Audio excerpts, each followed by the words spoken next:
It's my distinct honor to introduce the author, journalist, and chess all-star, Thomas Chatterton Williams. He's named for the English romantic poet and teenage suicide Thomas Chatterton. Grew up in Westfield, New Jersey, and now lives in the 9th arrondissement of Paris with his daughter Marlo, wife Valentine, and the unnamed baby boy in Valentine's belly. So I want to say the name of this baby is a hot topic right now, so we want to ask that everyone puts a name on some paper and maybe some bullet points about why, and we're going to collect that at the end. So I'm pushing the name Shadrach right now, which is the name of a song made famous by Louis Armstrong about someone, a Hebrew who won't bow down to the king of Babylon. But it's also the name of Thomas's dad's great-grandfather, Shadrach Jones, who was a slave in Louisiana. And Thomas's dad, who is known in the book as Pappy or Babe, was born in Jim Crow, Texas in 1937. He was the homecoming king and valedictorian at his high school and is a prodigious reader who, and this is my favorite part about your dad, he underlines in all of his books. And Thomas writes that all his dad ever wanted to do in his life was to distinguish himself, to be a man capable of commanding respect in a world that was madly hostile to anyone who looked like him.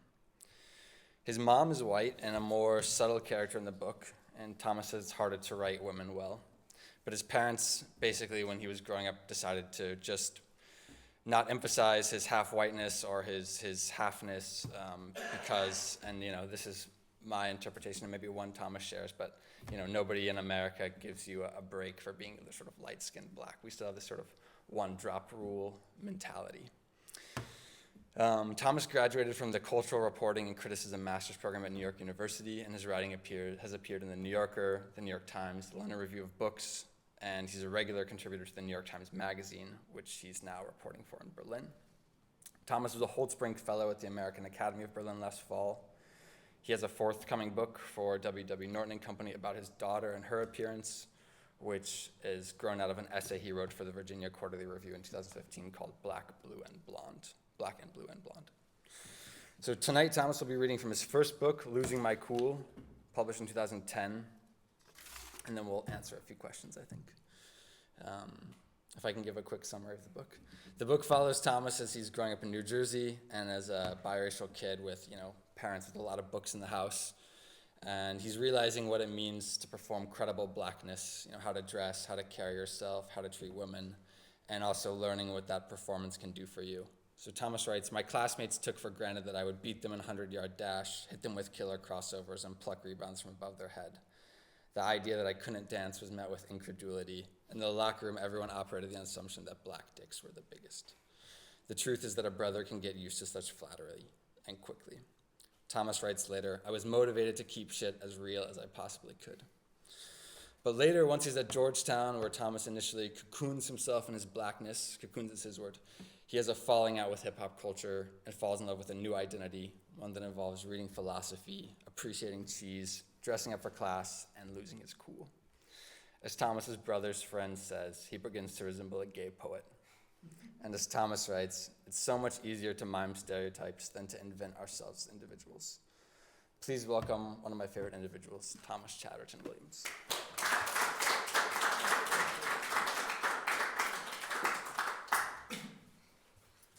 Hi, thank you all for coming out tonight on such a beautiful night. You could be anywhere in Berlin. You don't have to be here listening to me, so I appreciate it. I'm going to read from a few passages from the early section, the middle section, and the end, and then we'll have a conversation about it afterwards. Unlike some children of mixed-race heritage, I didn't ever wish to be white. I wanted to be black. One of the first adult books my parents gave me to read, around age 7, was Alex Haley's autobiography of Malcolm X. Often my mother would come into my room in the evening and discuss with me what I was reading. For several nights, I lay awake long after she had turned out the lights, haunted by the image of Malcolm's father lying prone on the railway tracks, his body torn into and his cranium cracked open like a coconut husk. I didn't want to resemble in any way whatsoever men who could do things like this to other men. It was a fortunate thing for me, too, that I didn't want to be white. It was fortunate because I really didn't have much choice in the matter. My parents were right. Around white kids, I simply was not white. Whatever fantasies of passing may have threatened to steal into my mulatto psyche and wreak havoc there were dispelled early on. when Tina turned around in her chair, flipped her bronze ponytail to the side, and asked me point blank, and audibly enough for the whole classroom to hear, "Why doesn't your hair move like everyone else's?" "It's because I'm black," I told her. I wasn't angry or embarrassed. It was just a fact I felt, the way that she was husky or big-boned. Though we didn't speak about it outright, I don't think my brother Clarence ever wanted to be white either. He just didn't seem to see race everywhere around him like my parents and I did. Or if he saw it, he fled from it, didn't want to analyze it or have to spend his time unraveling it. He didn't want to be forced to make a big deal out of it. He was forgiving and trusting and found companions wherever they would be his. His two best friends were black, and he dated a quiet Asian girl for a spell during high school. Mostly, though, he fell in with a set of neighborhood white boys with lots of vowels in their surnames and little in their heads. These white boys were almost certainly the same ones who years earlier had demeaned my brother with racial epithets on the School 1 playground. The neighborhood's not very big. But Clarence never knew how to hold a grudge, and that was ages ago, and these were his neighbors, and they liked to do the things that he liked to do. Ride bikes, ride skateboards, talk cars, smoke cigarettes, cut class, hang out. And they did take him in as one of their own. That's true, although I could see even as a child that they did so without ever fully allowing him to rest his mind, to forget that he was black and that he was somehow other. Still, I can't fault my brother for going the way he felt was most comfortable. He was a child of the late 70s and 80s. Hip-hop hadn't completely circumscribed the world that he was formed in. I was a child of the late 80s and 90s, on the other hand, and I went another route. Not that it was always an easy route to go. It was not enough simply to know and to accept that you were black. You had to look and act that way too. You were going to be judged by how convincingly you could pull off the pose. One day when I was around 9 years old, my mother drove Clarence and me over to the Unisex Hair Creations, a black barbershop in a working class section of Plainfield. Back then we had a metallic blue used Mercedes-Benz sedan, which from the outside seemed to be in good condition, though underneath the hood it was anything but, as the countless repair bills Pappy juggled would attest. While the three of us waited for the light to change colors, I became transfixed by the jittery figure of a long, thin black woman in a stained t-shirt and sweatpants, a greasy scarf wrapped around her head. She was holding an inconsolable baby in one hand and puffing on a long cigarette with the other, stalking the second-floor balcony of a beat-up old Victorian mansion that had been converted into apartments. I must have really been staring at her because all of a sudden I noticed that she wasn't aimlessly pacing back and forth anymore, but pointing and yelling specifically at our car. "What the fuck are you staring at?" she howled. "You rich white motherfuckers in your Mercedes. Go home. You think you can just come and watch us like you're in the zoo." She was making a scene. Passersby in the street were taking notice and looking at our car too. That was a time when Benzes were the shit, and you had to be careful where you parked because tough guys would pull off the little hood ornament and wear it from a chain around their necks, ready-made jewelry. It was terribly uncomfortable being the center of attention there in that back seat, mentally pleading for the light to turn green. I was also confused as hell. Who were these white people that this woman kept referring to? Was she talking about us? Was she talking about me? Of course my mother was white, but I didn't understand how she could think that I was white too. After all, I was on the way that very moment to have my hair cut at the only barbershop in the area that would cut hair like mine, curly, nappy hair, the kind that didn't move, the kind of hair that disqualified me from getting cuts at the white barbershop 2 blocks from my house. But this woman was talking to me. "Just ignore her," my mother said, and finally we drove away. But I couldn't drive that woman's angry face out of my head. She'd somehow stripped me of myself, taken something from me. I felt I had to protect myself from ever feeling that kind of loss again. When I stepped into the barbershop that day and every second Saturday afterward, I was extra careful to pay attention to the other black boys sitting inside. Some with their uncles, some with their fathers and brothers, some sitting all alone. These boys became like models to me. I studied their postures and their screw faces, the unlaced purple and turquoise feelers on their feet, their mannerisms, the way they slapped hands. These boys would never be singled out and dissed the way that I had been. I decided I wanted whatever it was that protected them. Inside Unisex, it smelled deliciously of witch hazel and barbasol, and there were 3 long rows of cushioned seats facing 5 swiveling barber's chairs like bleachers in a gymnasium. There was an old, fake wood-paneled color television suspended from the ceiling in the far back corner. If a bootleg movie wasn't playing the VCR, the TV stayed stuck on one channel in particular, the rest of the time. A channel I learned was called Black Entertainment Television. At the time in the morning when I usually came into the shop, the program Rap City would be showing. These barbershop rap city sessions were not my first exposure to hip-hop music and culture. Of course, I'd been aware of it vaguely through the tapes my brother brought home and played in his bedroom. I don't believe, though, that I'd ever noticed BET before. And in the strange, homogeneously black setting of the unisex hair creations and the city of Plainfield beyond it, the sight of this all-black cable station mesmerized and awed me. Watching BET felt cheap and even a little wrong on an intuitive level. My parents wouldn't admire most of what was shown. Pappy called it minstrelsy. But the men and women in the videos didn't just contend for my attention, they demanded it, and I obliged them. They were all so luridly sexual, so gaudily decked out, so physically confident, so defensively assertive. I couldn't pry my eyes away.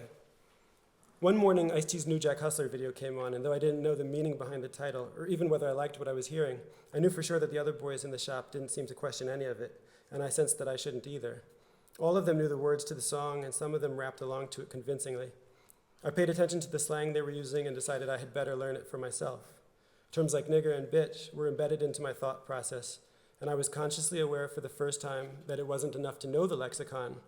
There was also a certain way of moving and gesticulating that went with whatever was being said, a silent body language that everybody seemed to speak and understand, whether rapping or chatting, which I would need to get down to.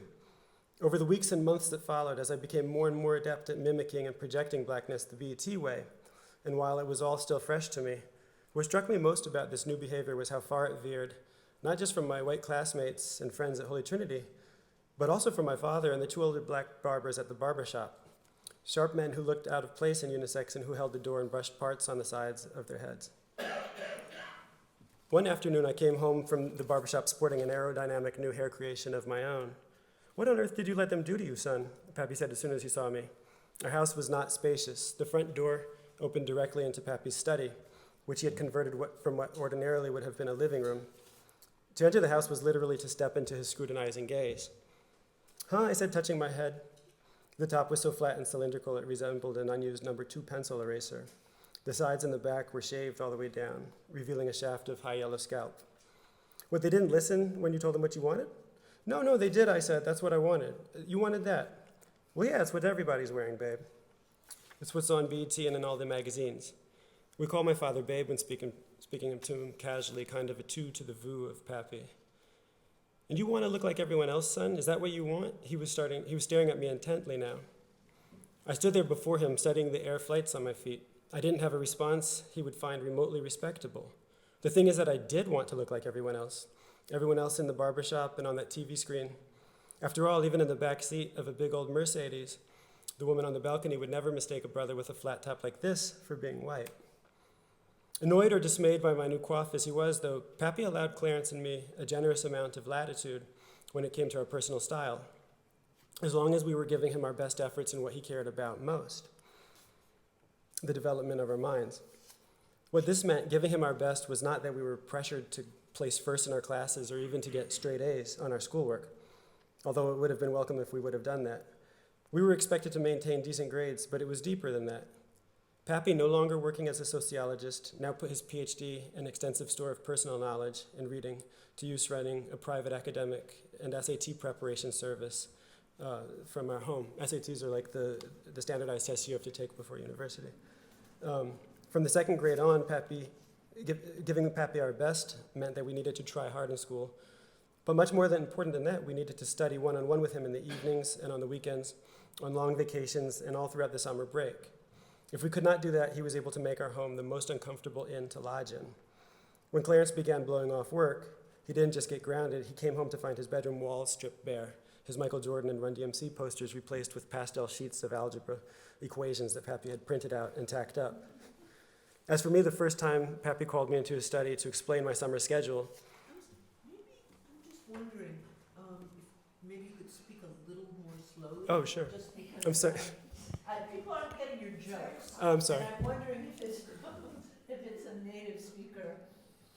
I have a tendency to read too fast. I'm sorry, and I'm also maybe not speaking into the mic. Maybe just that paragraph last. Sure. Is the paper in your brother's room? If we could not do that, he was able to make our home the most uncomfortable inn to lodge in. When Clarence began blowing off work, he didn't just get grounded, he came home to find his bedroom walls stripped bare, his Michael Jordan and Run DMC posters replaced with pastel sheets of algebra equations that Pappy had printed out and tacked up. As for me, the first time Pappy called me into his study to explain my summer schedule, I was 7, and my eyes betrayed me, welling with tears against my will. When he looked up from his notes and saw this, he got so offended that he stormed out of the room, and I fell into my mother's lap crying. I did not want to do the work that he had planned for me.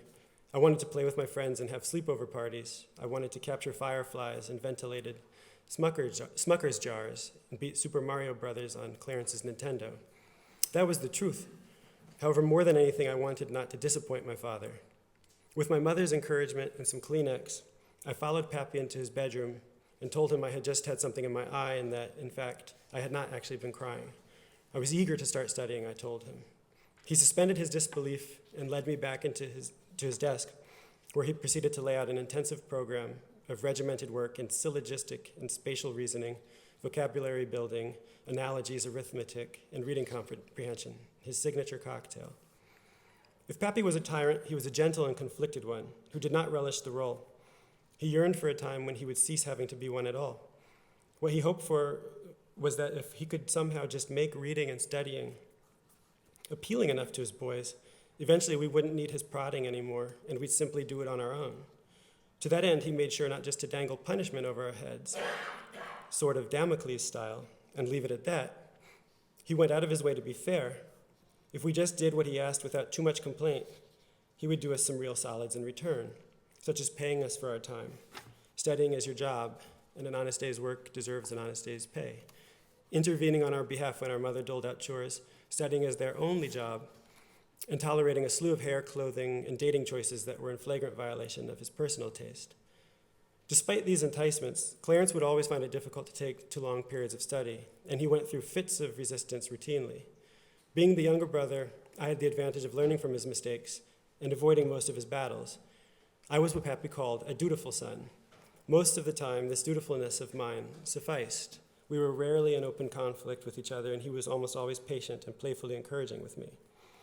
Thomas Chatterton, he'd say, addressing me by my middle name, as I sped through his study on my way to the kitchen, oblivious to my surroundings. "Do you know you wear the name of a brilliant poet, son?" He'd call from across the room. "Yes, of course, babe," I'd say, poking my head into the refrigerator, looking for something sweet. "And do you know they call him the marvelous boy? His poetry was so fine," he'd say, still talking to me from the other room. "Sure," I'd say with my mouth full. "Well, they do. His poetry was so fine, in fact, and he was so young when he wrote it, that the adults couldn't even believe the work was his own. They all accused him of copying someone else, someone much older. They did. They sure did. And do you know that he became so distraught by this? He became so discouraged that he killed himself when he was only 17 years old. He decided he couldn't live with the dishonor. That's horrible. Yes, it is, son. Life's not fair. But now you're going to bring honor to his name, aren't you? It's very important that you do that, son. But I don't know how to," I would say, returning to the study, with a bowl full of ice cream and a glass of soda in my hand. "Well, you don't have to be a poet, son. You can just be a great philosopher, for example. Pull up a seat." "A philosopher," I'd say, and sit down. "Yes, in fact, you're a philosopher already, aren't you?" "I don't think so," I'd say, my cheeks flushing with embarrassment. "Well, yes, you are, son. Think about it. Do you question the things around you? Do you reflect on their meaning? Are you interested in the truth?" "Yes, of course." "Then you're a philosopher, son," he would tell me, and I would laugh, embarrassed, because I didn't feel at all like a philosopher. Whatever that was, I could only imagine. I felt ignorant, which is what I confessed to him. And he would tell me that ignorance is the beginning of knowledge, and talk of men named Socrates and Confucius.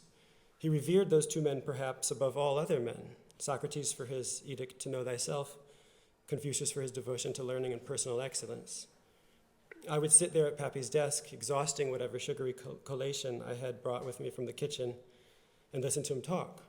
"Well, I've told you enough," he'd eventually say. "Now you tell me. How am I going to grow up and be smart like you?" We'd laugh, and I'd try to come up with some reply. These questioning talks I had with Pappy were so frequent in my childhood that to this day the name Socrates remains mingled in my mind with this image of my balding and bearded father seated in his study. I cannot think of one without inadvertently conjuring the other. Sometimes, though, Pappy grew impatient, waiting for the love of learning to take root in me. "I don't understand," he'd say in moments of frustration, "how you can keep walking past all these books and never stop to pick up a single one of them. My people told me not to read. Don't you know what I would have done to have all this? Don't you ever get curious, son?"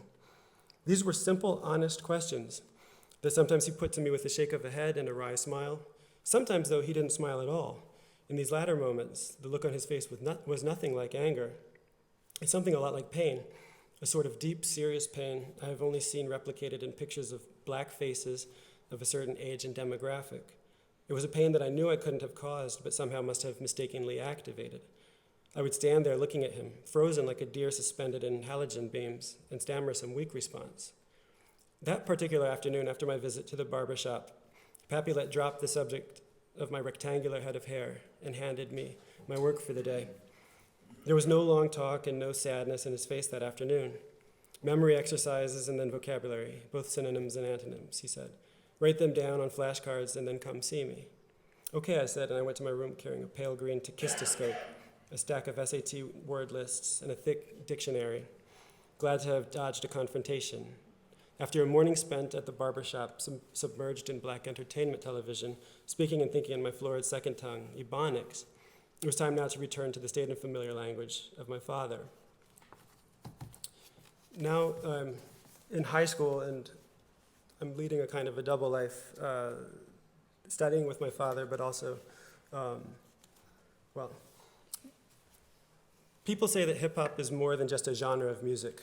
It's a certain bounce in your stride. It's the way you shake hands. It's the ideas that circulate in your head. It's the ideas that don't circulate in your head. A philosopher might say it's a way of being in the world. An authority on the subject, like the rapper Nas, says it's that street shit, period. As I exited my senior prom, it was one of Nas's songs, a track titled Street Dreams, that rattled out of the trunk of my friend's new chrome-rimmed Acura RL, filling the banquet hall's parking lot with a thugged-out adaptation of the Eurythmics classic.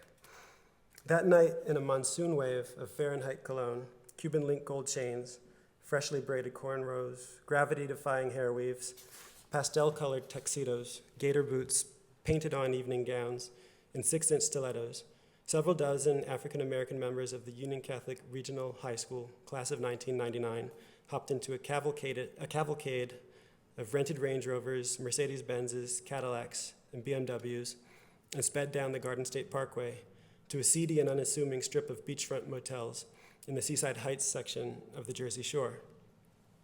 There, far from any chaperone's probing eye, I found myself sprawled in a smoke-filled box of a hotel suite, passing back and forth bottles of Hennessy and passion fruit Alizé.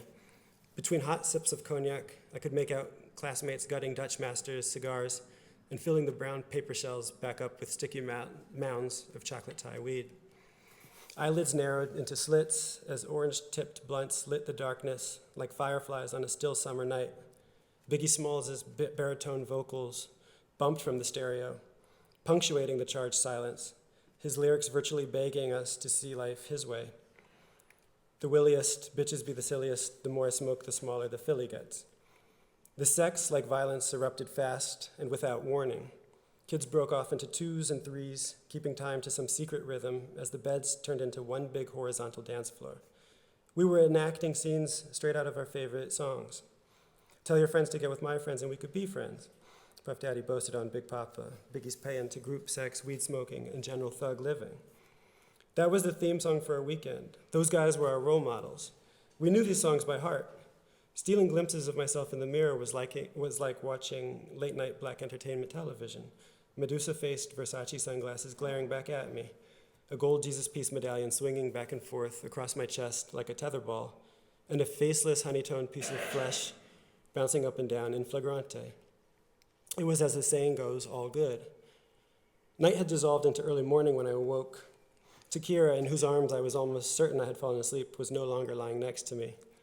The room stank and was deserted except for Charles, who sat at the table in the far corner, smoking a Newport Light and talking to his friend Nate in herky-jerky gestures and rapid-fire sentences. Yo, I had Letitia like, what's my name, he cried, pantomiming the act, grinning wildly. I think I left her pigeon-toed. His words trailed off into hiccuping laughter. Nate, who doled out emotional cues like a miser, hands out C-notes, made an expression that could have been interpreted to mean just about anything. Yeah, I had my way with Candy too, he said, his face disappearing behind a plume of minty smoke. The three of us got dressed and went upstairs to the room where our female classmates were staying. After a couple knocks, the door, its paint peeling off in white sheets the size of an open fist, swung open to reveal Candy in a Union Catholic phys ed t-shirt and silk headscarf, her bare thighs the color of mahogany. I could see Takira and Letitia in the background lounging on the two beds. Last night was actually not a dream. We waddled into the room, busting sags so low that with one false step, our pants would fall around our ankles. I was hitching size 36 jeans onto a 28-inch waist at the time. The girls' room looked like a scale model of Tupac's mythical thug paradise. There were half-naked bitches with full black asses prancing around, ashtrays heaping with stubbed-out blunts, discarded fast food wrappers, empty liquor bottles, and with our presence, a trio of niggers with attitude to spare and deep pockets full of condoms. Without missing a beat, Nate produced a flask-sized bottle of Hennessy from his hoodie, which either was half full or half empty, depending on how you looked at it. He swigged on the thing like it was a Nantucket nectar. Charles grabbed the remote control, flipping between a Lakers game and a music video on BET. I sank into Letitia's bed and let the alternating images of the young, black, and famous stream from the TV and trickle into my head. Fighting down Nate's cognac with a fruity cupful of Alizé, I heard Takira whisper in my ear, her breath a noxious perfume of weed and frosted flakes. "We can do anything we want," she told me, wearing only her red Victoria's Secret underwear and an open bathrobe. The proposition repulsed me in the light of day. In school, I never liked Takira, the B.I.G. mourner, but the previous night, we had somehow become lovers.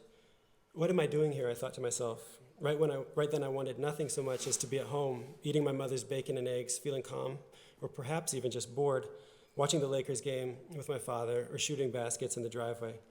I brushed Takira off with a lame excuse as I felt Letitia's leg move on top of mine beneath the bedspread. "Do you want to go down to your room?" she asked. I forgot about going home. I think I have time for just a few more pages in college. Yeah. Take your time. Okay. We're Cool. Now I'm in college. I made it to Georgetown, studying philosophy in my first year, but it's not going very well. Despite an abysmal first semester, I still attended class sporadically at best in the spring. Plenty of mornings degenerated into afternoons and then early evenings as I lamped in bed, BET thumping. BET is a big presence in this book, I realize. The big pipe timers popping yellow bottles of Cristal and flashing iced-out grimaces, glaring at the camera lens, imploring all the young black men tuning in across the nation, not to go to class, but to get our roll on. I was basking or drowning in my sudden freedom, shirking the rigorous course load my years at Union Catholic had ill-equipped me to deal with, not heeding Pappy's call to stay on top of things from the jump.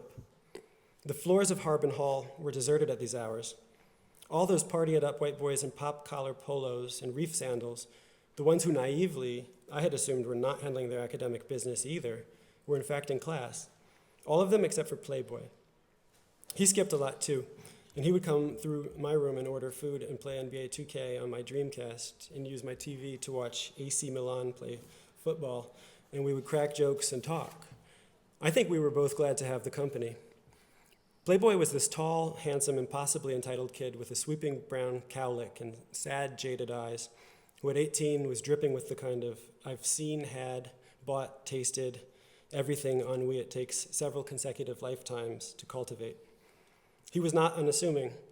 He would have described himself as looking like the Dickie Greenleaf character in The Talented Mr. Ripley. I'd never met anyone like him. He seemed to be above money, was unconcerned with it, as I've come to learn only people who are very used to having money can be unconcerned with having money, the way that only people who've never been sick can be unconcerned with having health. He spoke breezily about his apartments and homes in Paris, Venice, and Greece, of backyard sculpture gardens and Sheilas on the wall, of the Tupac name-checked boulevard back in California that bears his family's name, of household staff and family friends with names of their own, such as Picasso, Galliano, and Dunn. While most of us, white, black, and everything in between, were happy just to sit down in front of a warm cheesesteak, he dined out nightly and expensively at places like Café Milano, Peacock Café, and Bistro Francais. And he complained about the food. The word around the hall was that on top of his allowance, a generous stipend, Playboy had figured out a way to siphon off extra funds, a little at a time, from each of his dad's credit cards, and into a PayPal account he had set up for himself. That was the type of cat Playboy was. Of course, I had never even heard of PayPal, and that was the type of cat that I was. For whatever reasons two people might click at any given moment in time, Playboy and I clicked. Maybe it was because whether we were aware of it or not, neither of us quite fit into our assigned roles. He was an awkward Georgetown aristocrat, too well-read and frankly too dissatisfied ever to blend in with the happy-go-lucky sons and daughters of Greenwich bankers and scions of Middle Eastern oil fortunes. And I was slowly, ever so slowly, awakening to the sense, which I couldn't articulate at the time, that there was more and I wanted more, and I could have more than what Dr. Dre and Russell Simmons and my classmates at Union Catholic and in the small black corner of Georgetown and across town at Howard would have me believe. In other words, Playboy needed grounding at the same time I needed something like elevation. We met each other somewhere in the middle. It was difficult to venture off my own ground and to engage people like Playboy on their own terms.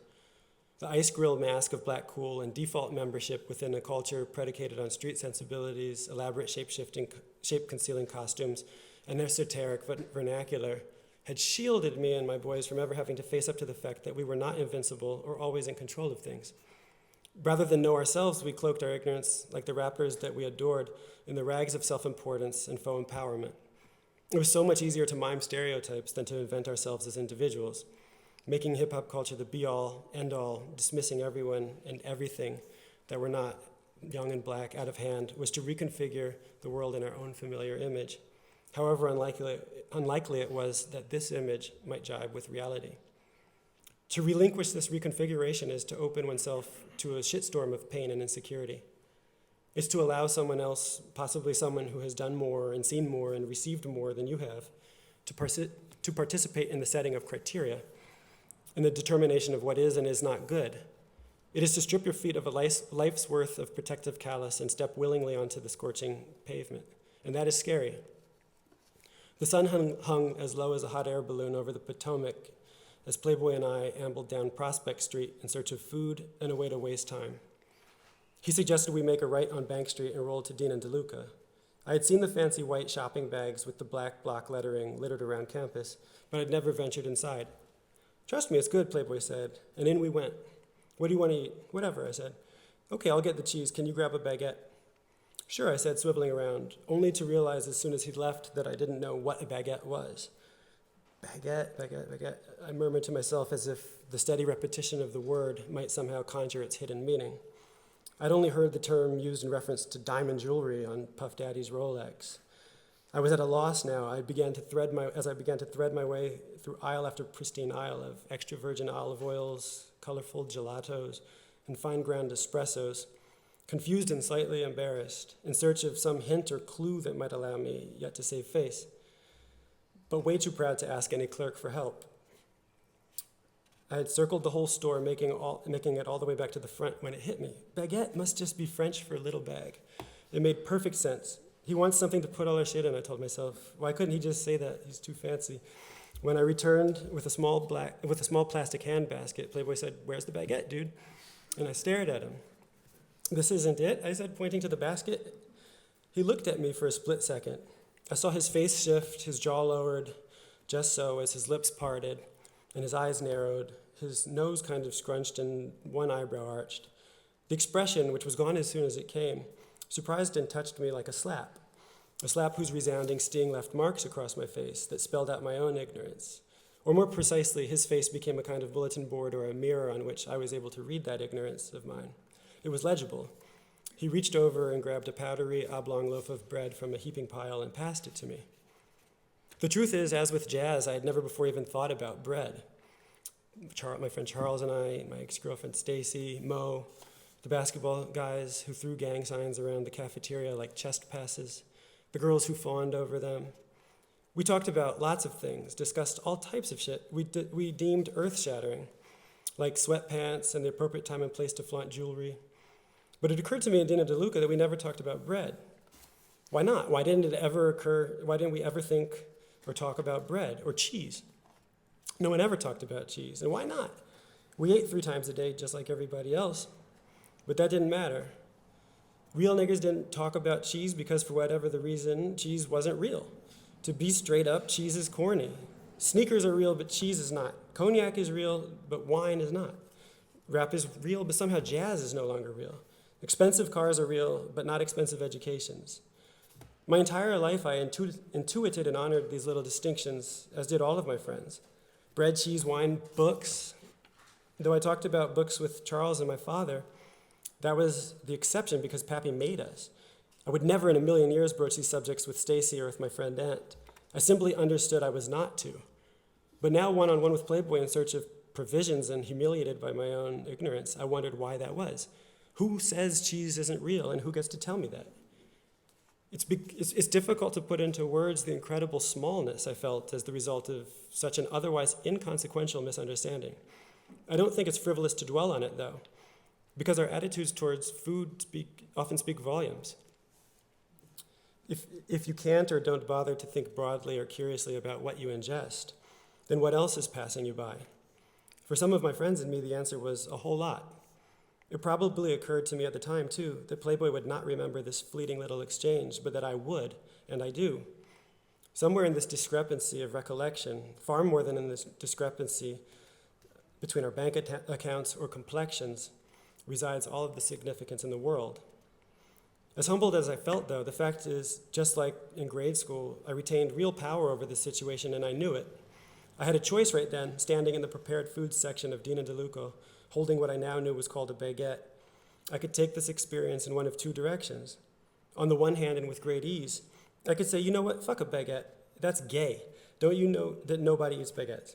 And I could say it with a measure of bravado. I could play the whole thing off in a way that would make me look real and cool for not knowing about French bread and would put Playboy on the defensive for even having lived such a pampered existence that he was so versed in such bitch-made sounding baked goods. I could do that, I could strike that pose, and if I were with Charles or Aunt and we could reinforce one another and make one big joke of the whole thing, that's probably exactly what I would do. That's the customary tack. On the other hand, I could try something new for me at least. I could swallow my pride and I could allow my curiosity and permit somebody else to put me onto something unfamiliar. That day I realized I wanted more. I wanted to know more, taste more, see more, experience more. I was tired of trying to keep things real provincial. All the time. I dropped my guard and the baguette, which was slathered with funky brie cheese and covered in fatty see-through thin sheets of prosciutto di Parma, was delicious. Thank you.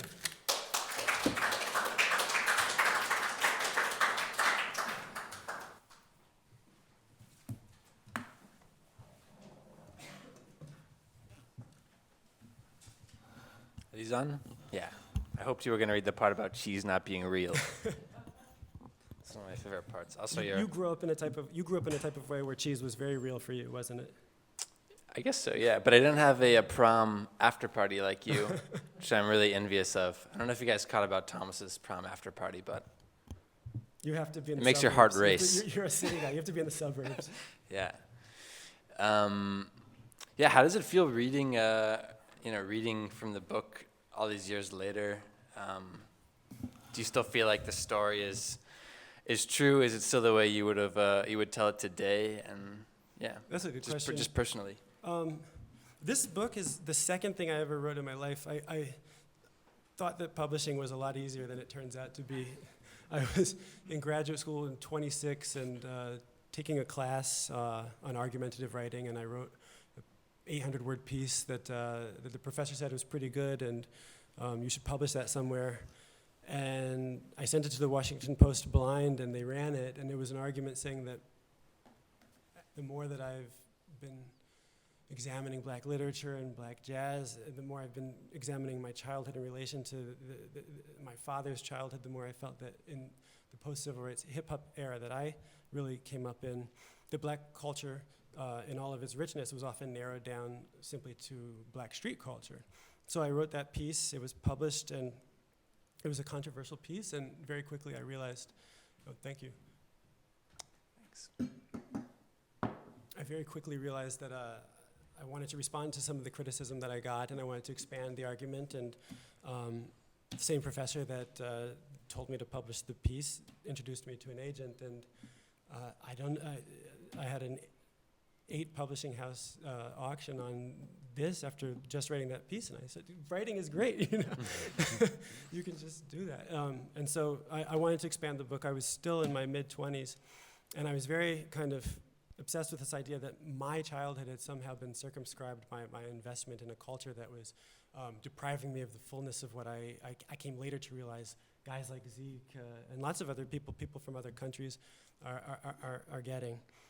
Now I'm 37. I still haven't published my second book. I hopefully will be finishing that this summer. I realize that the literary game has ups and downs, but I think that I would write. Your editor's watching this live stream right now. I think I would write the book. I would write the same. I would make the same points, but I would. What this book means to me is less just of a critique of hip hop culture, and even at the time I felt this, but I don't know if I made this as clear as I could. I think that this book is about the really difficult struggle that all individuals have to define themselves and create themselves, and not to be defined by whatever group or tribe or collective they're thrown into and are told they belong to. And my tribe or limiting culture was hip hop, but it might be something else somewhere else. But I think that this is really a universal kind of conflict. Yeah, I think for me that's the universal thing, is that you start as a teenager and the premise is, you want to fit in, and that's the way to feel safe, and to fit in is to sort of take up hip hop culture, and then later you break out of that. Yeah, to smooth down whatever edges you have to make sure you. And I really like, this part, the first part you read where you're in the car with your mom and you basically sort of have this realization, like, you don't want people to think you're white because it's like dangerous somehow, or attract attention you don't want. I mean, I know it's not anything new with, cops shooting black and brown men and boys in America, but, now that this is, I think since the book came out, it's become definitely crystallized in our conversation. How do you see this sort of like protective element of performing blackness differently, maybe now? I've been thinking about this a lot. Have some of you seen in Philadelphia last week in Starbucks, like all of these very heavily armed cops arrested two black patrons who were simply waiting on the third member of their party to have a business meeting that they hadn't ordered yet, and they were arrested for trespassing, and it became a huge scandal to the point where Starbucks on May 29th will close all 8,000 stores in America and do a day of sensitivity training. But I've been thinking about this a lot, and I've been asking myself, could that happen to me? And I've lived in Paris for the past 7 years. The subject of my next book is the fact that I'm married to a French woman. I dress differently than I used to. I talk differently. My daughter is blonde-haired and blue-eyed and can certainly pass for not just white, but can probably pass for Swedish. And I don't really have these experiences anymore, and I wonder how much of that is contextual, how much of that is where I dress differently, would I have that experience at Starbucks, and what do you think of the what's it called, the racial sensitivity training they're doing? Do you think that's, if you were like the corporate consultant? Well, I think Starbucks really doesn't want to have that. People are, this book came out in 2010, and that was in the kind of, it was sold in 2008. It was the very beginning of this kind of Obama era where people really believed that society was going to heal itself. And then I think now we're in a time where people have a very different and more complicated view of how entrenched some of these biases are. One of the points I make in this book, and I kind of do, there's an unfairness about the way that you present yourself. I noticed that there was a night and day. It was like flipping a switch. When I changed the way that I dressed, I immediately started being treated differently in the street, but also my professors just looked me in the eye in a different way.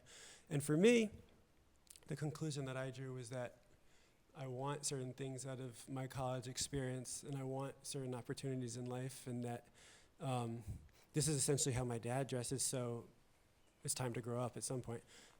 Now I think that we're having a conversation that's more complicated than that, and I don't know that I gave it the full attention it deserves in the book, which is that why aren't you allowed to actually present yourself as you see fit? You're not harming anybody, but it really does come at a cost for certain people to look a certain way. It comes at a cost for a Muslim man in an airport to dress a certain way. It comes at a cost for a young black man in Starbucks to look differently than you look right now, But it wouldn't probably come at a cost for you to have a neck tattoo in the middle of Starbucks, right? And I don't know. I mean, how is the next book going to be a product of the Trump era in a way that this was a product of the sort of kumbaya Obama moment? Or what is the most important message you think you want to communicate, given the timeliness of the next book? I wrote a long piece published in December in the New Yorker about the migration of ideas from the French far right, which is really taking its ideas from Carl Schmitt and certain German theorists, and the migration of ideas through France to the American alt-right. And these are real xenophobic kind of white nationalist ideas. In France, it would be the idea that there's reverse colonization from immigrants from the Maghreb and places like this.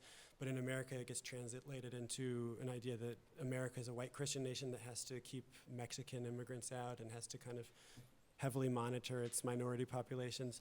And as I was reporting this, I was interviewing some very prominent, very smart and committed and very polite racists, in France and in America.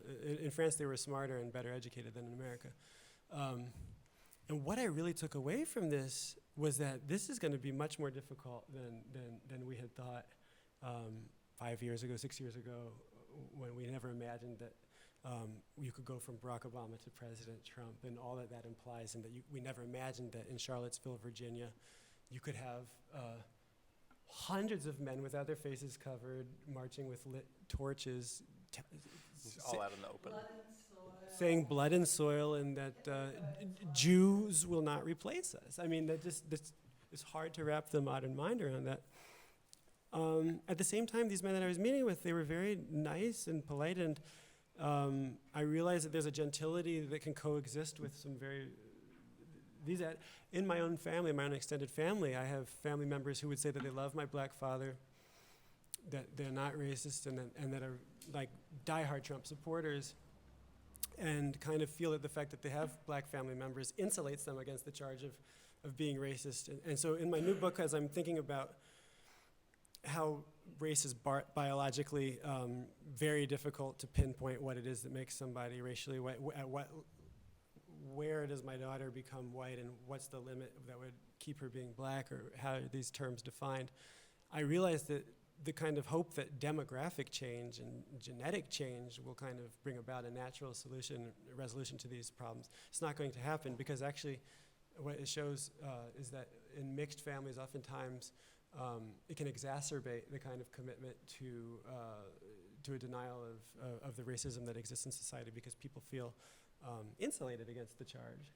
So I'm still trying to work my way around the consequences of a resurgent white nationalism in America, in France, and all over.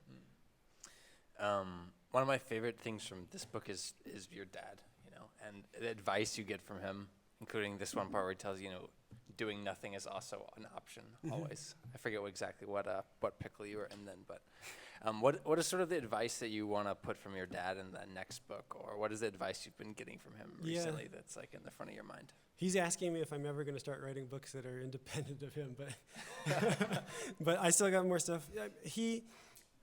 My daughter is pale alabaster skin, blonde hair, blue-eyed, but with really curly blonde hair.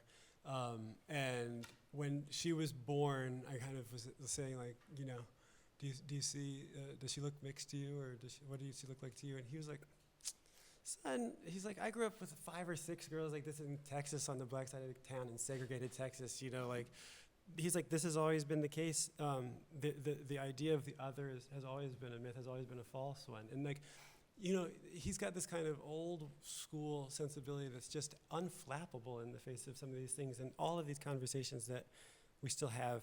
He's turning 81 years old this summer, and he's kind of had these conversations before, and he's amused by the idea that people still have to kind of keep rediscovering that black in America is really genetically meaningless, and that there are estimates say that there are between 10 and 25, or even now 30 million white people, full white people in America, who have no idea that they're black, that under slave law or Nazi law, under Nuremberg laws, would have been enslaved as being black. That's almost as much, that's more than half of the total number of actual black people in America, are people that are white that in certain southern states would have been enslaved. So my father feels like that's, an aspect of the American reality that many Americans just haven't come to face, but that is no news. So that's kind of running through the book. Yeah, great. Should we open up from questions?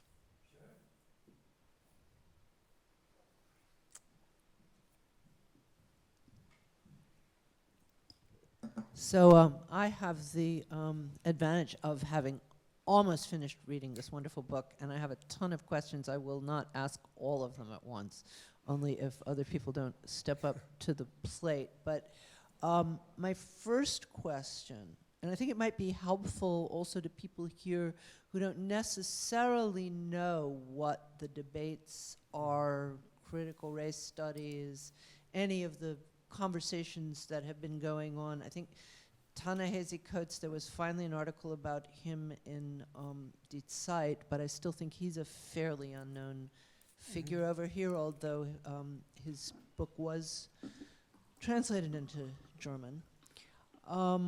What interested me about this book from the perspective of somebody who's been looking at those debates lately is how radical it is. And I'm sure that it won't seem radical to people who don't know what that discussion is. But I am very curious to know what kinds of criticisms you got, because this book must have seemed to some people like a bomb thrown in. You told me that people called you cultural conservative, which I suppose maybe it's true. Yeah, I mean, I don't mind I'm not asking. against modernism in the way that you were talking about earlier. Yeah, I mean, I'll stand to, being politically left-wing and culturally conservative too. That's why we're doing something on truth and beauty for our 25th anniversary. But I'm wondering if you could talk about some of the criticism that you would or have gotten from somebody like Coates. You said Coates refuses to talk to you because he or refuses to talk about this book. He had refused. Yeah. I mean, I assume you not only got conservative, you got called, not just acting white, but then in the, sort of high theoretical talk, privileging white culture. Actually, certain people said, privileging a European mindset, because in the book, I studied a lot of German philosophy undergrad. In the book, I talk about how transformative reading Hegel was, and that's considered, I'd never heard this critique before, but some people said, that whole mentality doesn't fit the black man, and that to me killed me, because W.E.B. Du Bois came to Germany and was a Hegelian, and he's as black as anybody, and he wrote The Souls of Black Folk, which is a Hegelian text in some ways, so got that type of criticism. Got support from people that you don't want to be supported by, which is the other thing, because it's very difficult to be an insider critic. I profiled for the New York Times Magazine a guy named Majid Nawaz in London who was an ex-Islamist, just short of violent jihad, but advocating for a caliphate and really like ideas that lead to that followers of his at the time and his group in London went on to fight in Syria for ISIS. And he was thrown in a black cell he had a much different memoir than me. He was thrown in a black cell for 4 years, comes out of the black cell thinking that he doesn't think that Islamism is such a great idea and becomes an anti-extremist activist. And I kind of was attracted to his story because it's a more extreme case of somebody coming to a point in their life where they criticize whatever culture it is that they came out of and immediately gets called the worst things you could imagine. And no matter what the message, the ideas that he had, he often struggled to get a legitimate hearing. The people that agreed with him were racist. The people that disagreed with him were calling him a house Muslim and things like this, And so I got some of that myself. Uncle Tom, you got called Uncle Tom, you got called a house. Oh, some people, and or people that were giving a more charitable, that wouldn't resort to ad hominem, would say things like, you just like you didn't sell out, but you bought in or something like that, you know, and now you you know, of course you get a publishing contract for that because it traffics in stereotypes. But what I was trying to do was to show that actually I was trying to write a dual story of the way my father grew up in the segregated South under really terrible pre-civil rights circumstances, and the way that my friends and I grew up. And often my friends and I had a lot of agency and had a lot of made a lot of decisions in our life that couldn't strictly be boiled down to the racism that we did sometimes encounter. And I was thinking about why, if we're really concerned with the types of lives that that minorities live, that oppressed groups live, why is it impossible to have a brutally honest conversation about the ways that even oppressed people can contribute to and exacerbate some of the conditions of their own oppression? And this is considered a kind of inconvenient way of talking about the matter that doesn't help the group's ambitions, but I don't think that you can actually solve the problem if you don't account for personal choices.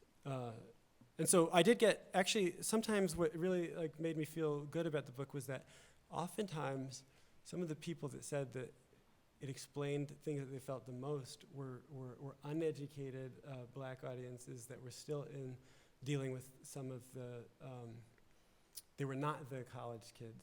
They were kids at a Barnes & Noble in Harlem or something where a high school kid would say, you know, I've sometimes thought this to myself, I don't understand why my friends and I do X instead of Y. Well, we know we could just do Y, you know? And that made me, I get mail like that all the time still.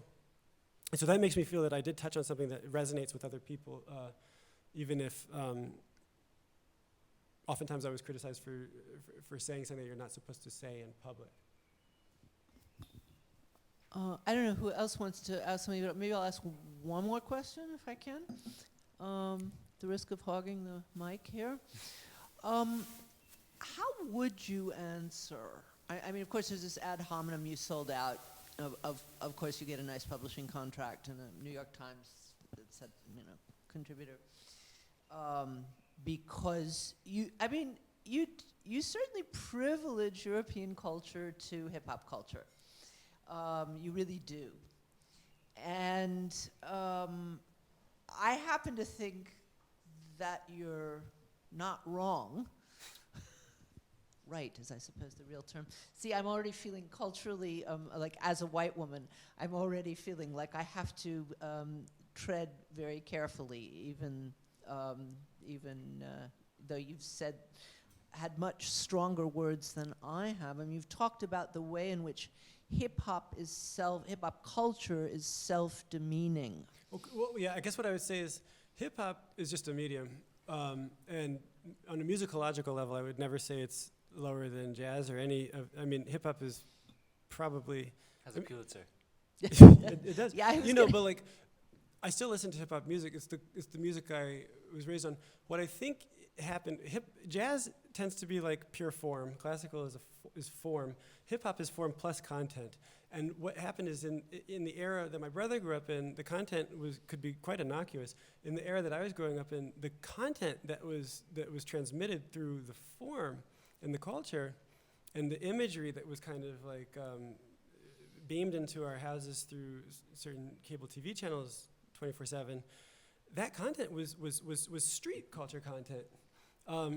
It doesn't have to, hip hop doesn't have to be that. Hip hop can also be like, it can have religious content or something like that, but that wasn't what was defining the 90s. And so my father said, this is not, like my father had one of the blackest upbringings that I could imagine, but he said, I don't, recognize, I don't know what this is late 20th century South Bronx culture or whatever. So I would just say that, like I don't prioritize European musical forms, but I do think that, you have to face the fact that what Ralph Ellison or James Baldwin or many people came to understand, you're American. You've been in America for longer than most white people have been in America, and America is an extension of Western European culture, plus mixed with all of the immigrant groups that have come from around the world and contributed. But you're not going to get very far if you have a rejection of the Western literary and philosophical tradition, So But what do I say to people that say that you sold out, or that of course you get certain Or culture? just say, why are you privileged? I mean, because the truth is, maybe as a musical form, sure, you leave open, and I know as a non-hip-hop aficionado, I know that there's content and content. You're brutally honest about the misogyny. Oh, in, yeah. You know, Yeah. and your own misogyny at the time when you were in the grip of that culture. And also about the just insane materialism. Insane materialism that doesn't help people that are disproportionately coming from a poor background. You know, if you think about who the music is targeted to, in the book I have a lot of discussion about what I realized in college was that all of my white friends loved the most kind of ignorant, materialistic hip hop as well, but they just didn't. They just listened. They engaged with it ironically. Whereas a lot of the black audience who were not ending up at top colleges, oftentimes were sold a false bill of goods that was telling them that this is who you authentically must attempt to be. So that was what I think was so dangerous about it. And I think now we do have a more sophisticated conversation. This book probably couldn't be published now. I don't think that it's because anything in it, the criticisms are less true, but I think that now the conversation has turned, you're really not allowed right now to do what's called blaming the victim at all, you know? And that's what I think you're getting at when you say it was kind of a radical text, because I was at the very end of when you're allowed to say certain things about, were I to say the same, if were I to use my life experiences but to only interpret them through the lens of white racism, that book would get an auction when it was sent out to publishing houses now, you know? It was difficult even for me to, it was more difficult to sell this book that I'm working on now, which is just to question racial essentialism, because some editors said that might even be right, but doesn't that go against the consensus that certain writers have developed? Yeah. Which is that white people are white and black people are black, and there has to be a reckoning with this, as opposed to saying that we have to transcend these kind of group dynamics to begin with. Thanks. Lila Wagner. Question or comment? Hi. Yeah, so this is my mother. I'm a 27-year-old, half German, half American, female. I identify 90%, 95% with hip hop, and non-ironically, this is what I grew up listening to. Thanks to my brother, we were rapping along to Snoop Dogg, Tupac, Biggie by the time we were 6 or 7, and not even understanding. But like, I also had this cultural,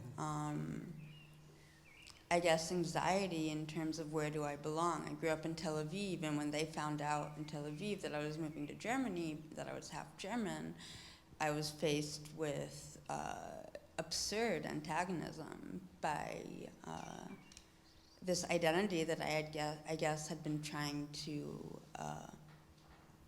accept from my years in Tel Aviv,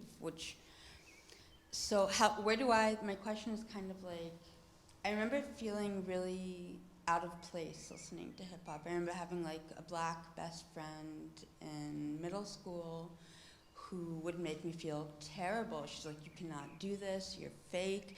And like, I could rap along better than her, but for some reason I was not allowed to identify with Tupac. And I came from, a single working mother, philosophers, so, Simone de Beauvoir and Kant quotes were kind of like the norm when we were far too young to, appreciate them as much as I do now.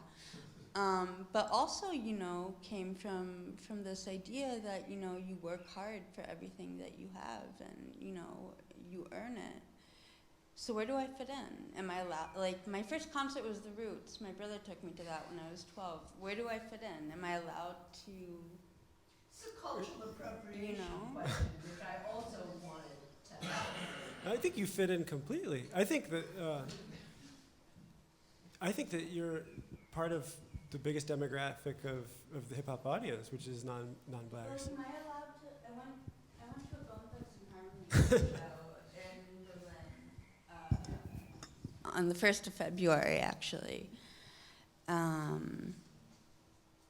I was probably one of 3 females. Oh, really? Wow. Yeah. the majority of the crowd was like late 20s, white, stocky men with Compton hats on. Where was it? Yum, Where? yum. It's like a Caribbean concert hall. Kind of like Yeah. the Afro dance hall little. Yeah, it When was This was on the 1st of February. This year? Yeah. Bone Thugs and Harmony? Yeah. Wow. It was amazing. The majority of the crowd was probably It was 48 amazing. years Yeah, old. yeah, yeah. But it was amazing. But like, take Bone Thugs away, and it could have been a gathering of neo-Nazis. The German relationship to American hip hop, I'm not as familiar with. Although I do know that in Germany there's a long tradition of Germans being extraordinarily well versed, especially Berliners, but Frankfurters Yeah, as there's well, a with Berlin. black music. Yeah, yeah, From yeah. going back to the GIs that stayed Yeah, and did jazz. there's a lot of great. Yeah. Well, yeah, German there's a hip-hop. falling out now in Germany over these Echo Awards that were given away 2 days ago Oh, to yeah. German rappers who use anti-Semitic lyrics, Oh, really? which is totally their version of like trying to transpose gangster rap into their culture, like talking about making a new Holocaust or whatever. Really? Yeah.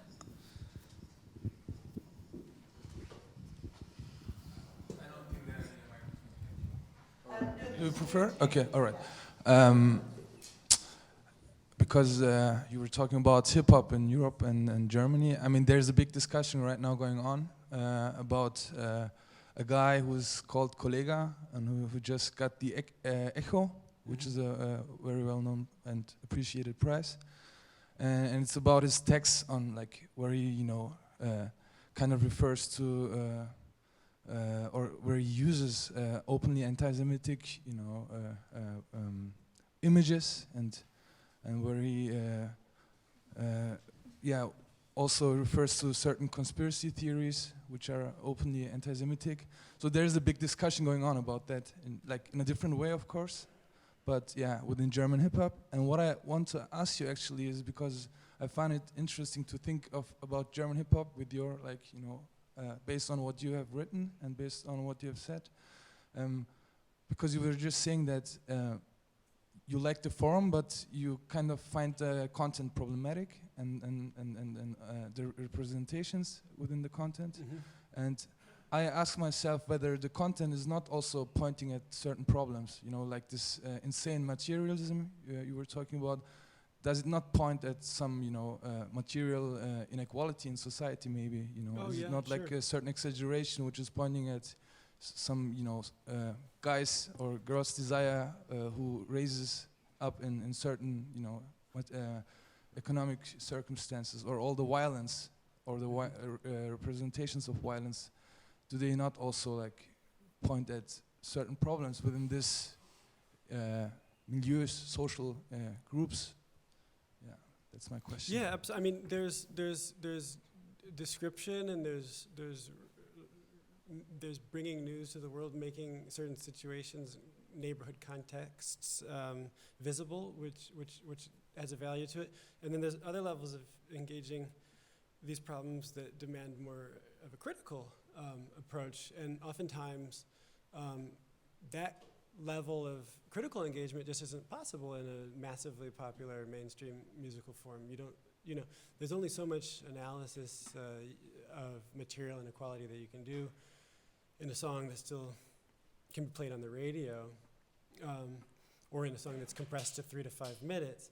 So I feel like it can raise some of these issues, but oftentimes it gestures at them in a way that you would need to follow up with a lot more of a serious investigation afterwards, isn't sufficient on its own.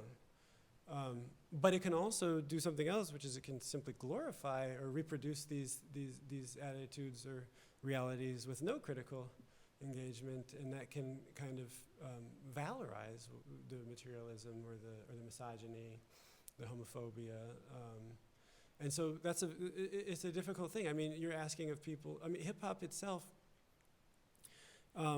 it's a kind of like rock and roll could be. It's an adolescent sensibility. So you're asking a lot of something that's an adolescent sensibility to also bring a very serious kind of cultural critique to the very real issues that it can oftentimes point its finger at and name, but it can't.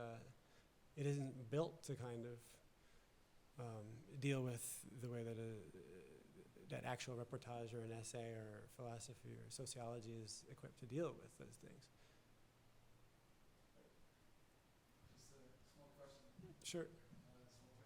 But can we see it as a manifestation of social relations then, without demanding some kind of Solution. reflection or solution? Yeah, I think so. I think that it's actually the responsibility of audiences to also come to whatever text or cultural production they engage with a critical attitude. And I think that oftentimes the audiences are failing in their responsibility as well. So this man, you had your hand up?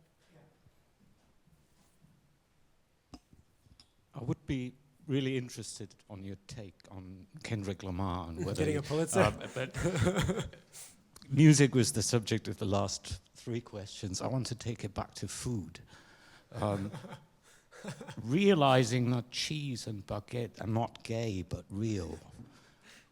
That thought I found wonderful.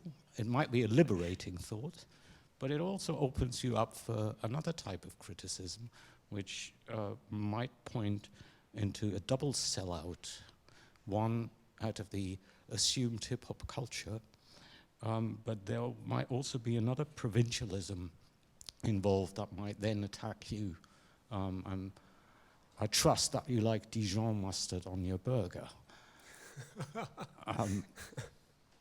When Barack Obama did that, and was facing criticism at the time, I wonder if the criticism from the black community had a completely different angle than that from the white community, because putting Dijon mustard on your burger is a double offense in that sense, if I understand you correctly.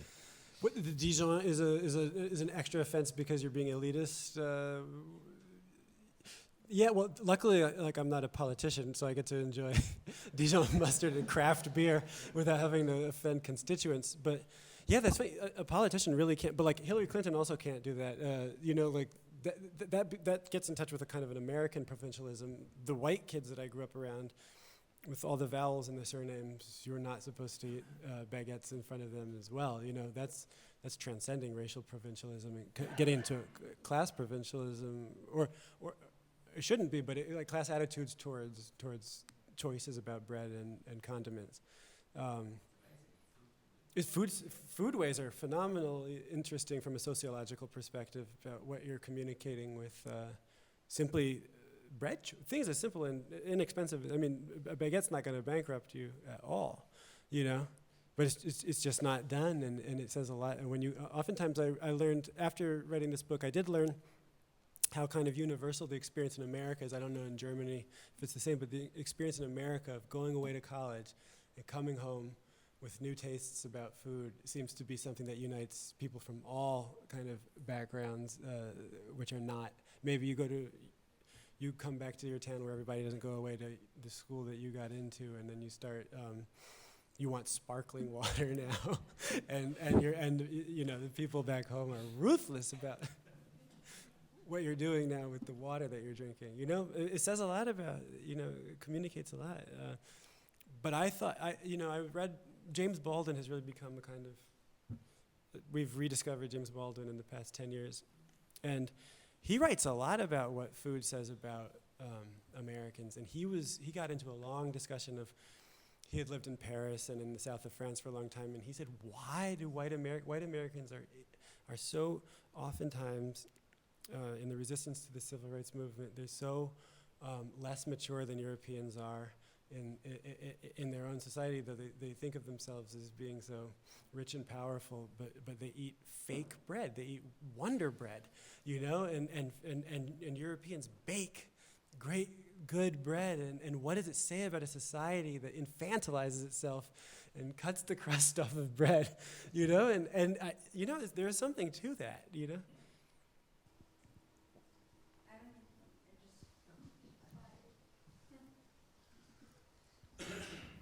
Yeah, so my mom actually just got back from the States, and I realized that my relationship and what I identify with in terms of being American is pretty much confined to food. To junk food? It's like she brought me back some Cheetos and some Pop-Tarts and some Twizzlers, but it's like that and Popeyes. And I was like sitting at home the other day eating Cheetos and like the MSG, and I was like noticing that I really wanted to stop. Noticing that and you're I an American, couldn't you felt stop, like an American. and I felt like I was in my grandmother's porch. And it was great. And that was like enough. Well, that's why And it people. was, That's like, why a super- food changing the way that you eat communicates some type of disloyalty. Can communicate disloyalty. But why is that like so American? Junk food? Or no, I mean I feel like so like my German identity or my Israeli identity isn't that connected to food as my American is. Oh, that's. I mean, I think. Then that means you feel more like an American. I would guess. Oh no. Okay.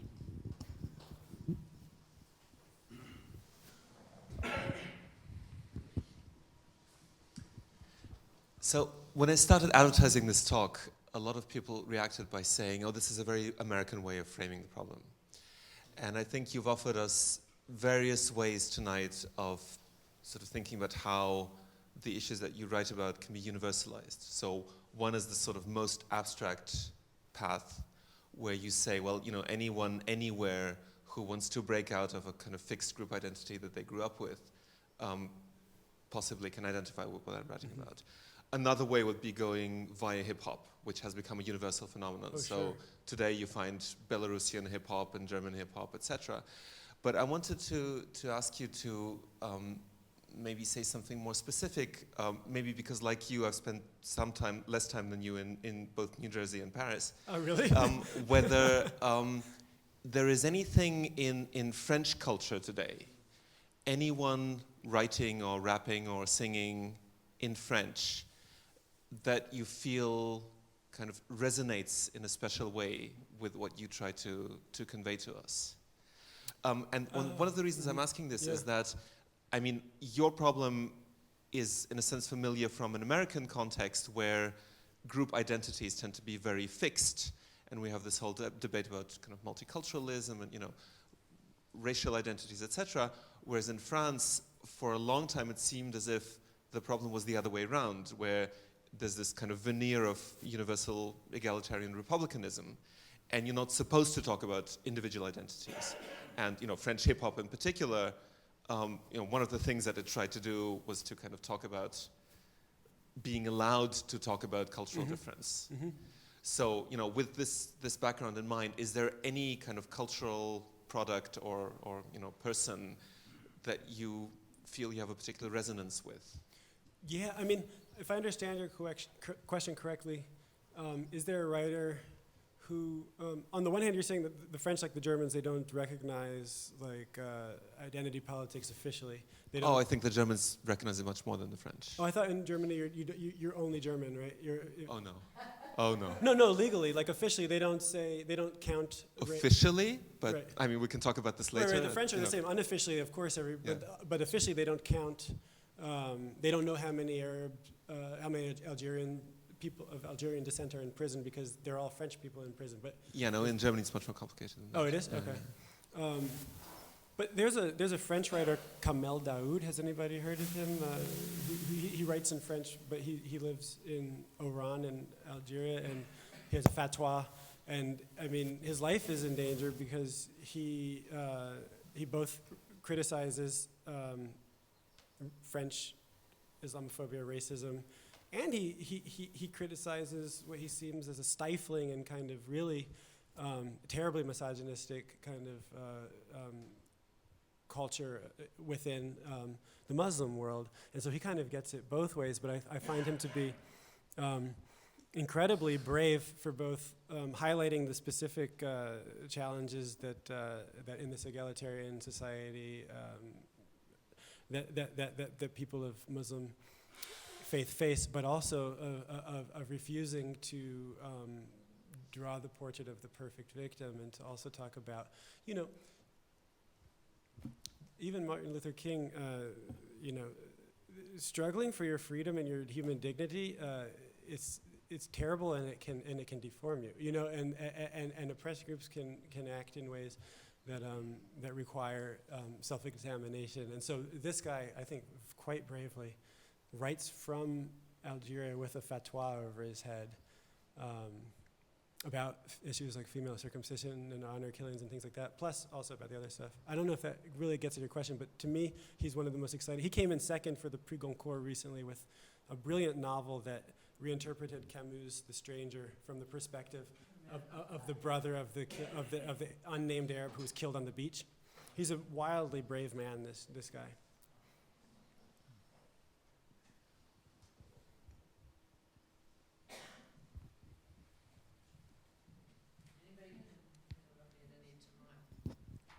But as long as nobody's grabbing it, I wanted to read a passage and ask you to comment on it.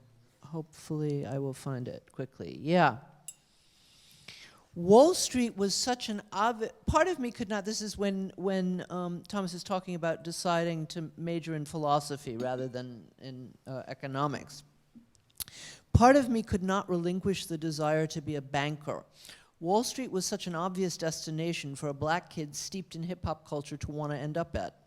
The same machismo, the same allegiance to material wealth, the same condescension toward reflective thought, the me, myself, and I worldview that was so prized in the street was equally exalted in the world of finance. After the unholy election of 2016, I read, somebody looked up that there were 67 different rap songs mentioning Donald Trump. Oh, easily, yeah. I'm gonna be the black Donald Trump. Black Trump used to be like, I mean, he had so many friends that were rappers before he made this. So my question is, knowing Misha, he could probably translate some Belarusian hip hop for us.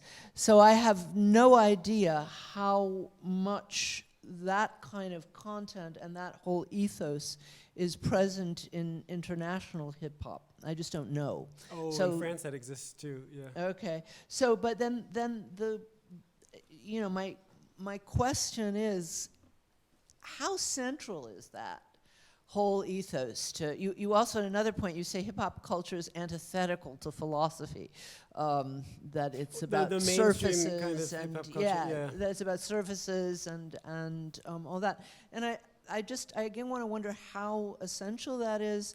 And then Martin had a question about what you think about Kendrick Lamar that I'm also very curious about, because I stopped listening to Kendrick Lamar when he did this song that starts, Martin Had a Dream, which I'm sure you will know. It just enraged me so much that I decided I was not going to try to follow my children and various other people I respect who all think Kendrick Lamar is the greatest. He's great. Can you just comment on either or both of those questions? Well, I think, so a guy like Kendrick Lamar, this is a different era. The book I was writing about was really about the hip-hop that was big in the 90s. Like, this was the era that, like, became known as the bling era, you know. And I think that now, a guy like Kendrick Lamar, he calls himself the black hippie, and he does introduce an amount of, like, he introduces a kind of, he's a mainstream rapper that's achieved huge commercial success without kind of pandering to certain types of stereotypes that were prevalent among the top rappers when I was coming up. So I think that it would have been a little bit, maybe I would have had a different relationship to hip-hop culture if I was growing up under a guy like that and he was winning a Pulitzer Prize, which I do think, you know, I'm not really, I think that other rappers before him could have won the Pulitzer if you're just looking at like lyrical ability. The Roots could have won a Pulitzer, you know. But I think that he is not a terrible choice for that. I mean, I think that it's kind of interesting. I never thought of a musical Pulitzer before, and I realized I never thought about it before because you barely would know if you don't like follow classical music, you would not know that they have this category, really, you know. Unless you listen, maybe he's got no Pulitzer, did he? But your other question about materialism and finance. Yeah, I really think that, and maybe I would have to think this through more about the ways in which, if you're just talking about people who are first generation college kids, I don't have the data on that, but I wonder how many people that are just the first in their families to go to college end up in finance or management consulting or something like that, because there is such extreme pressure to make your education count for something that also overlaps. But I do know that, like, my friends back home, the only thing that they would think you were ever going to a place like Georgetown for was so that you could try to get rich, and the only way that you know to get rich is to work on Wall Street. And that's basically what all of my friends who did go to good schools ended up doing, like corporate law or Wall Street. And it kind of made me wonder, does everybody even necessarily like that? You know, and I'm not sure. And I knew that, like, I didn't like that actually when I started studying that. If you do like it, great for you. You found what you want to do. But if you're pushing yourself into it, you're still not defining yourself instead of being defined by groups, even though you're doing something that is a bit more sophisticated, I guess.